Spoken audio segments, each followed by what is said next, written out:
Hey guys, welcome back to my channel. So today I'm going to recap 90 Day Fiance Before the 90 Days, Season 2, Episode 4. So let's jump into it. Okay, so the first people I want to cover is the people that annoy me the most and I'm giving the side eye to all the time. So our first couple is going to be Darcy and Jesse. I'm tired of their segments. I'm tired of seeing them fight.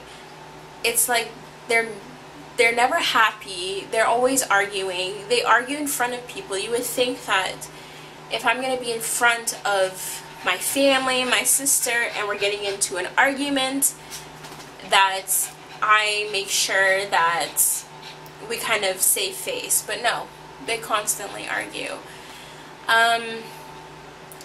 The whole thing with Jesse going to Connecticut and thinking, oh, you know, I could see myself here. I was just kind of like, you're just doing that for the cameras. Jesse does not like Darcy. I don't even know how he puts up with her. I didn't appreciate when they met her sister. Her sister was very, very negative. Her sister didn't even act like she was happy with the relationship and she wanted to get to know him. It was like she was just drilling them, talking about all her sister's faults and stuff like that. I thought that was really uncalled for and very mean. Coming from a twin sister, I didn't expect that. I could see that there's a lot of sibling rivalry, even though they're twins and you would think they would share like a stronger connection together. But yeah, I thought she was very negative, and then Jesse's like agreeing with her, which wasn't helping the situation. And it's just, if you look at the episodes and you see their body language, it speaks volumes to relationship. When they're happy, and usually they're happy, like, I guess when they're walking towards the place, they're very close, a lot of affection, a lot of hand-in-hand type of thing. And then even towards the end of their segment where... Sorry, that's my dog making noises if the camera's picking that up. Anyway, so you could see them, and when the camera is talking to Jesse, and like Darcy is chiming in, but not like a rude way or interrupting, she's just chiming in. He's just like, she's not talking to you.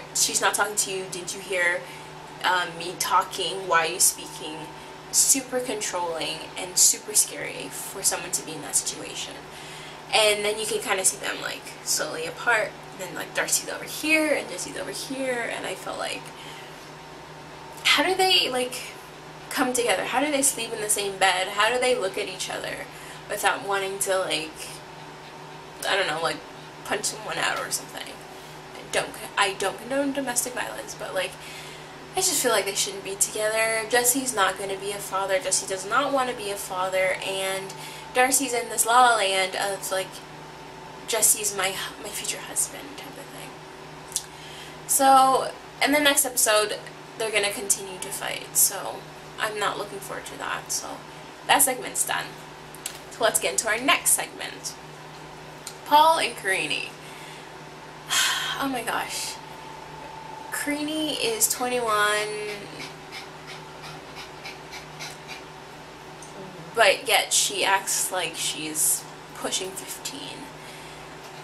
Yes, they have an age difference, but Karine is not, she's not a child. Like 21 years old, you kind of, at that point, need to accept responsibilities and be an adult. At 21 years old, you can get a job, you can go to school, you can drive a car, you can vote, you can drink, you can party, you can do all these stuff. And like, she looks like she can't do like basic chores and like house stuff, which was ridiculous. Paul, okay, he's a bit older, he seems like the more responsible one, but Karine wasn't even trying to pull her weight. And she complains a lot that he's controlling, but he's not like a Jesse controlling, like don't talk when I'm talking type of thing. but he's more type A type of thing. He has lists. He has things he wants to do, certain times, certain dates type of thing. And that's the type of person he is. And I think that he's not going to change because that's kind of like his personality trait, which he needs to accept. But him being controlling is like, to her, is like, I don't know, like him telling her to like wash the dishes. I feel like if it was up to her, he would do everything. And then on top of everything, she's asking to have a baby with him, which is ridiculous in itself. She is not a child, but she's very young. She has her life to live. Paul's not rushing her, even though he's older than her. They haven't gotten married yet. They have just started living together, which I'm happy they're at least living together and not just kind of going into it like trying to get married. But I think it's ridiculous. You can't start a family when you guys haven't really gotten to know each other. I have to say the communication between themselves have been better.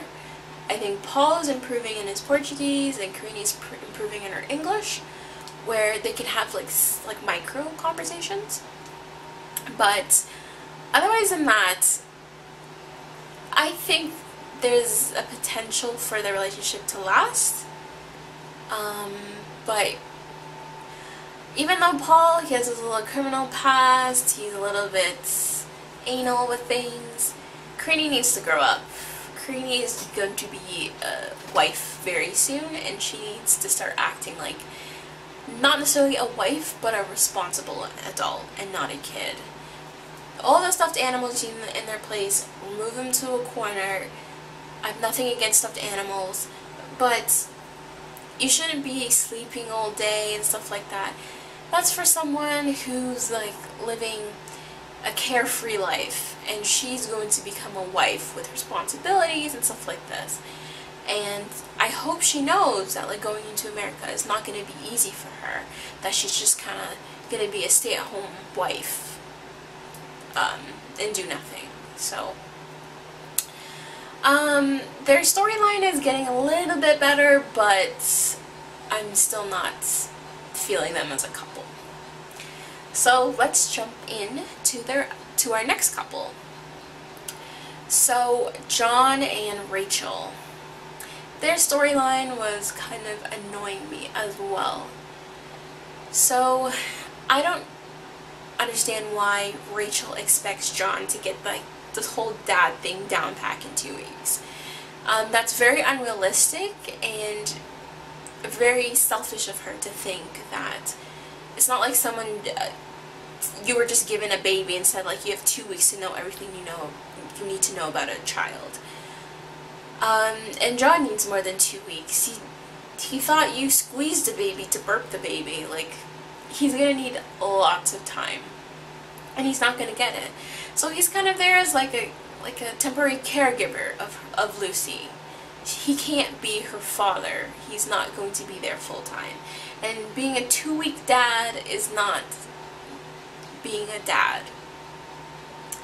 I like they are spending a lot of time together. They meet John's sister, which she's skeptic about the whole relationship because apparently John has been with many girls. I don't know what their definition of a girlfriend is, because he can't have hundreds of girlfriends, because to me you can't be together for a month and then claim someone as your girlfriend type of thing. But he's probably been ran through. Whatever. No judgment. But she's kind of skeptic, and what John needs to do is kind of sit down with his family and prove to his family that like he's in it for the long run. And it's hard for them to believe it because all he's been talking about is this girl online type of thing. I met this girl online, she got pregnant, she has a baby, like I want to be a father figure to this baby. And it's kind of like, yeah, talk is cheap, let me see it in real life. But I think he's coping well, considered all things that you have to deal with when you're taking care of a child. Due to like news that's been going on, real-time news, they're still together and stuff, so I really do think that they're in love. I guess they had like a bedroom scene, and they said that there was a lot of chemistry and passion, which is good, something you want to have, something I expect for someone to have, it's something I expect someone to have when you've been talking to them for a year and a half and you think this person is the one. What else happened with them? The whole father, papa, dada thing. I understand both sides. So I understand where Rachel's coming from. Like, you stuck by me when I was pregnant, throughout my whole pregnancy. You were kind of there for the birth. You're financially providing for her, even if it's not, you're buying her clothes, you're paying for her daycare type of thing. And I could see why a woman would automatically assume that, like, you would be my child's father. And then if you flip that over from John's side, I can also see where he's coming from. I didn't understand the whole, like, my dad left me story and what that had to do with anything, because you can call someone your father that's not biologically your father and it'd still be fine. But he also doesn't want to put that on Lucy for when she grows up. So she's calling this man daddy, this man her father, and then find out that he's not biologically hers. Yeah. Which I think if you explain it well to a child, children will understand. But he loves her, and that's all that they need to know. And for the record, she did not say dada in the episode. She was just making some like googly noises. She did not say dada. They need to stop with that mess. But I think if they just take it one step at a time, they'll be in it for the long run. So our next couple is Angela and Michael. So their segment had me laughing up a storm. I think Angela really needs to understand where she is. Like, Angela is not in the United States anymore. She's in Nigeria. And I think she should really consider participating in Nigeria's customs and stuff.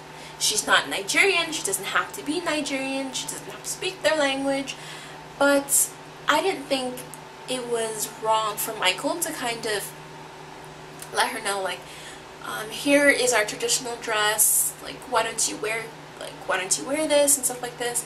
It's not like he was telling her, like, wear bra and underwear, like, that's what we do. I find their garments to be very colorful, very beautiful, very vibrant, and they weren't bad and stuff. He did not tell her to cover her face, her hair or anything. The outfits are really nice, but I feel like Angela is very, very hesitant with everything. And I'm like, what did you expect when you were gonna meet a Nigerian man? You're gonna go to his country, and then it's gonna be like, well, I'm gonna do everything my way type of thing. She needs to be a bit more worldly, to put it. I don't know if that's the right word I'm looking for, but that's the word I can come up with for now.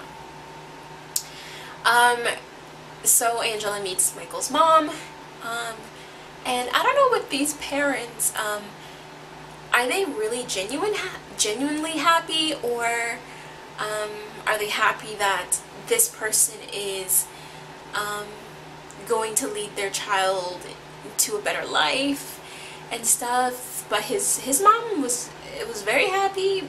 She did not mind she was an older woman. She did not mind she was white, type of thing. She did not mind her size or anything. It was really nice. I don't think she liked that purse though, but like no one likes that purse.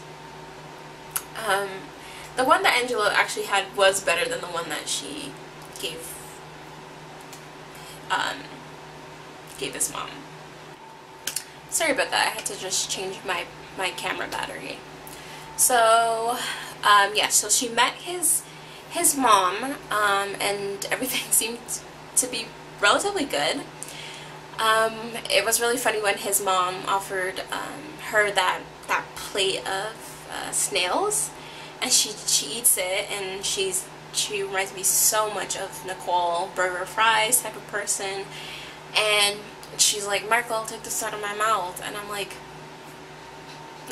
you're not serious. Like, in front of his mom, not only are you gonna kiss him, but you're gonna open up your mouth to kiss him.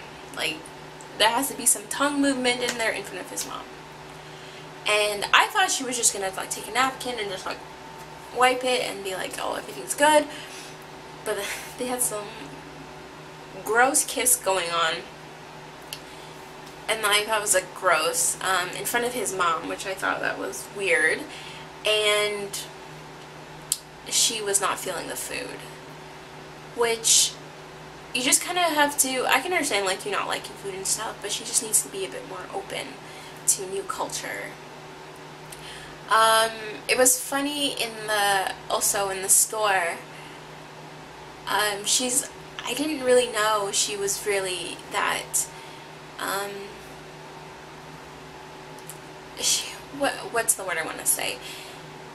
She was very conscious about her weight and her body, and she didn't want like the girl like showing her how big it is or how the clothes fit, which I thought that was, with how va-va-voom and how much confidence she gives off, she was very she's still very worried about her weight and stuff.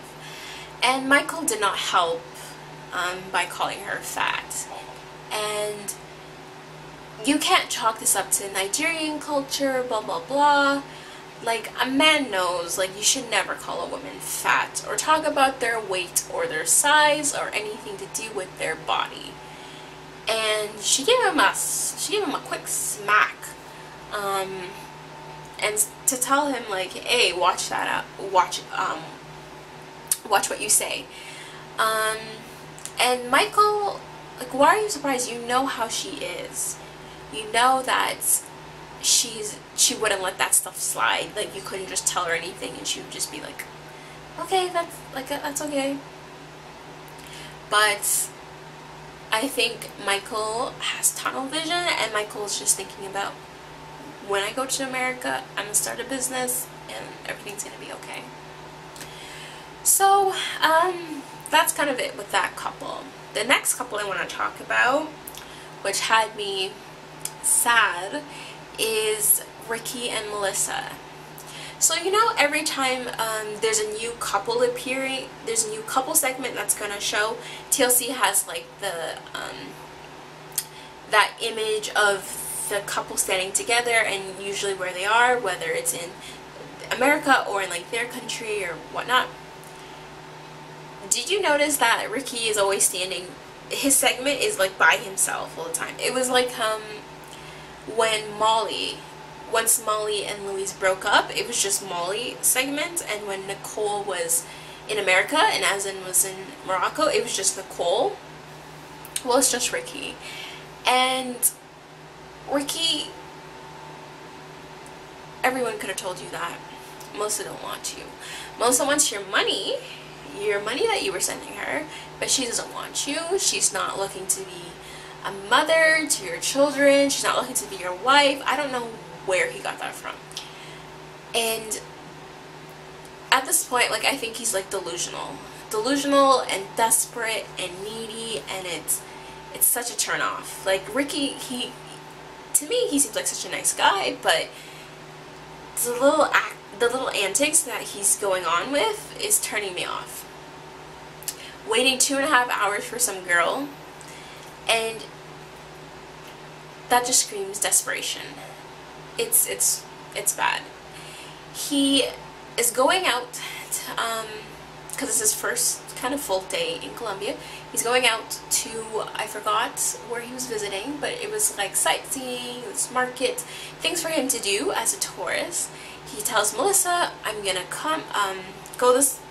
to be in this area. Why don't you come out? And Melissa tells him, like, she's to study. Worst excuse ever. And so he's like, okay, you know, and I have to commend him. He's very good at being independent, because to me, I don't think I could just go to a different country by myself and just kind of like explore and just be like, it is what it is. I was not feeling the fanny pack he had on. It was looking very daddish. And that, I can't even call it bandana, but that thing on his head, I wasn't feeling it either. But anyways, he's walking around the city, he's looking at new things, doing stuff, and he's kind of like staring at his phone constantly to like see if Melissa is going to change her mind or say like, or she's gonna show up and stuff. And like, mind you, this girl didn't have to spend the whole day with him. She could have showed up for an hour or two. But the type of girl she is, she just probably uses and abuses American men. So she wasn't planning on coming. It's like her phone goes on like do not disturb when Ricky's involved, and Ricky's going around the city. You see him from the day to the night, and he's by himself, and it's really, really sad. And I'm just like, Ricky, you guys are not together. Like, she was never your fiance. You liked the way she looked, but you never really knew who she was, because if you did, you would have easily saw that she wasn't here for the long run. But I think Ricky was telling himself in his head that like, she's beautiful, she's doing this, she's doing that, she's gonna be like, we're gonna be perfect together, and it's not that way.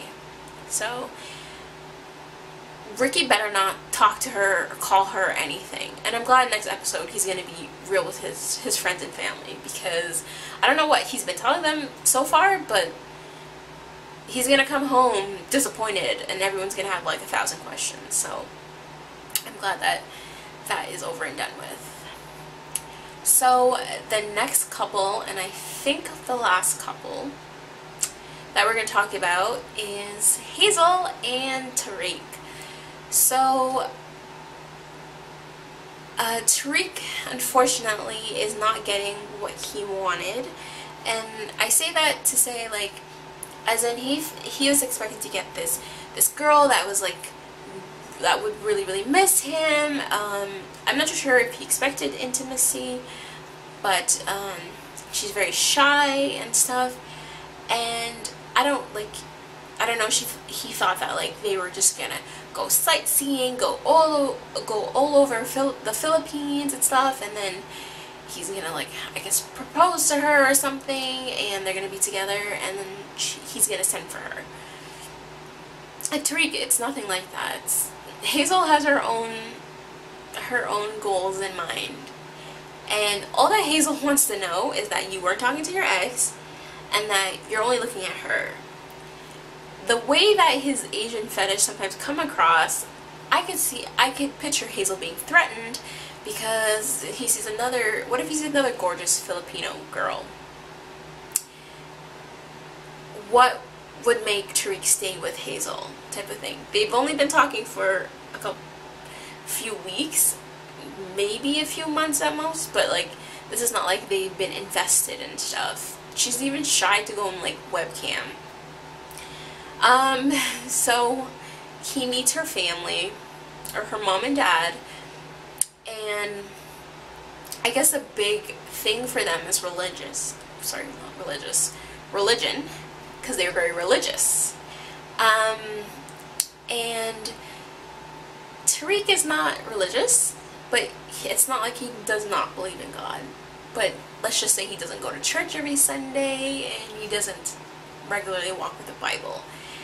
And I don't know, I feel like every parent situation, they make it seem like, oh, I'm so skeptical of this, I don't think it's gonna work out, and then in the end, the parents give in and say like, I wish the best for my kid, or I want my kid to do good, and stuff like this. So she brings him to church, and the church, like, my family goes to, it is an all-day church. It's very, very long. There's no such thing as a short service, and I understand that. But I could understand if you don't go to church regularly, or you haven't been to church, and you're taken to a church like this, which is very, how do I put it? Active and very exciting in different ways. I could see why someone might be a little bit freaked out. I don't think Hazel should have done that to Tariq. Like, maybe come in for an hour or two, but I don't think he knew it was supposed to be for 5 hours. And as the service went on, I guess people were in the spirit and stuff, and I guess he's not used to people like crying out, and the maybe pastor being so animated and stuff, and I felt sorry for him. And like, I was like wondering, like is he hungry? Does he use the washroom? Like, he's just kind of standing there and stuff, and like, I feel like Hazel did nothing to comfort him or let him know that like, this is a different experience. I know, thank you so much for like participating in this. I know this is not what you're used to. She kind of just like stood there and prayed, and kind of left him to do his own thing. And like, I hope this is like opening up Tariq's eyes to seeing who Hazel is. She's a very reserved, religious person. I don't think he knows the whole no sex before marriage thing, but he's gonna find out sooner rather than later, because I think he's gonna want to try something. After the whole service, he meets her parents, and she lets the parents know that he's not religious. His mom starts saying like, do you want to get baptized? It's like, no mom, he's not religious.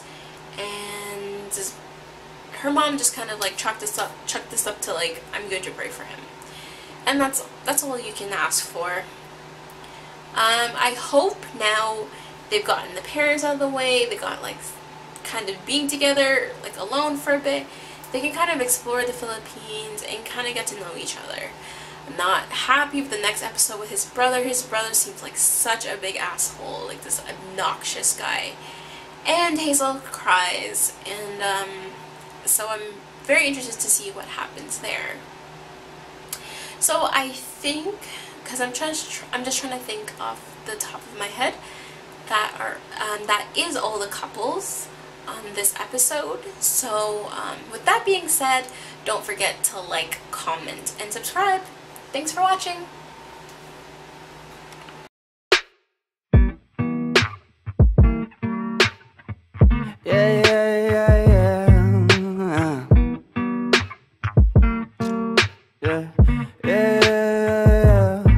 I'm just a dumb cunt, fucking sick and tired of it. Maybe I could front love, maybe I could buy a zip, maybe I get fucked up. Next time I could save some. Why it's gotta be like this? Why it's gotta be that way? Put it inside. Feel so